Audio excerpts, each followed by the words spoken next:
الحمد لله رب العالمين، الصلاة والسلام على خاتم النبيين وعلى آله وصحبه أجمعين، أما بعد فأعوذ بالله من الشيطان الرجيم. بسم الله الرحمن الرحيم. قال الله تعالى في سورة النساء: وإن خفتم شقاق بينهما فابعثوا حكما من أهله وحكما من أهلها إن يريدا إصلاحا يوفق الله بينهما إن الله كان عليما خبيرا. ترجمہ: اور اگر تم کو معلوم ہو کہ میاں بیوی میں انبن ہے تو ایک منصف مرد کے خاندان میں سے اور ایک منصف عورت کے خاندان میں سے مقرر کرو. وہ اگر صلح کرا دینی چاہیں گے تو خدا ان میں موافقت پیدا کر دے گا. کچھ شک نہیں کہ خدا سب کچھ جانتا اور سب باتوں سے باخبر ہے. یعنی اے مسلمانوں، اگر تم کو اندیشہ ہو کہ خاوند اور عورت میں مخالفت اور ضد ہے اور وہ اپنے باہمی نزاع کو خود نہ سلجھا سکیں گے تو تم کو چاہیے کہ ایک منصف مرد کے اقارب میں سے اور ایک منصف عورت کے اقارب میں سے مقرر کر کے بغرض فیصلہ زوجین کے پاس بھیجو، کیونکہ اقارب کو ان کے حالات بھی زیادہ معلوم ہوں گے اور وہ ان سے خیر خواہی کی بھی امید زیادہ ہے. یہ دونوں منصف احوال کی تحقیق کریں گے اور جس کا جتنا قصور دیکھیں گے اس کو سمجھا کر باہم موافقت کرا دیں گے. اگر دونوں منصف اصلاح بین الزوجین کا قصد کریں تو اللہ تعالیٰ ان کی حسن نیت اور حسن سعی سے زوجین میں موافقت پیدا کرا دیں گے. بے شک اللہ تعالیٰ کو تمام چیزوں کا علم ہے.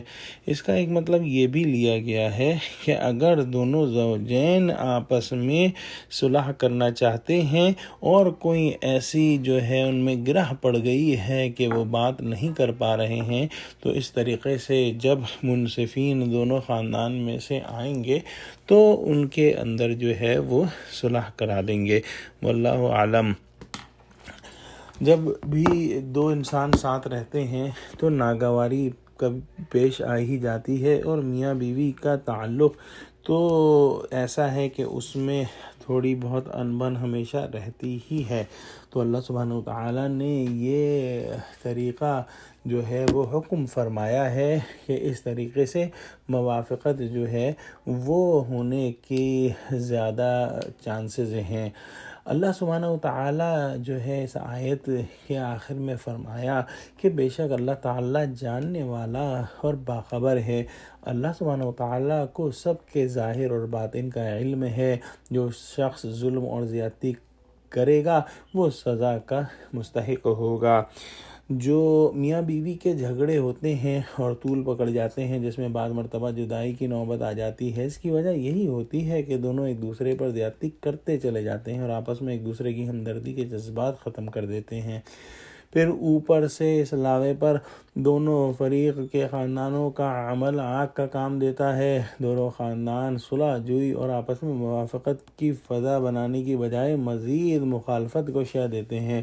جوڑ بٹھانے کے لیے حکم بٹھانے کی بجائے آپس میں اتنا جو ہے وہ نفرت پیدا کر دیتے ہیں کہ مل بیٹھنے اور صلح صفائی کا موقع ہی نہیں رہتا. اللہ سبحانہ وتعالیٰ نے جو طریقہ بیان فرمایا ہے اس کے خلاف ورزی کے باعث میاں بیوی میں افتراق ہو جاتا ہے اور دونوں خاندانوں میں بغض اور عناد اور دشمنی جگہ پکڑ لیتی ہے. بعض جو ہے حالات میں جو ہے دشمنی کی جو ہے اتنی فضا بن جاتی ہے کہ نوبت مار پیٹ اور قتل و غارت کی بھی آ جاتی ہے.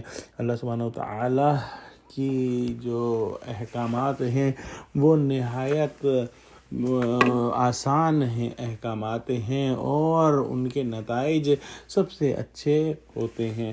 دعا کرتے ہیں کہ اللہ سبحانہ وتعالی ہم کو قرآن کا فہم عطا فرما.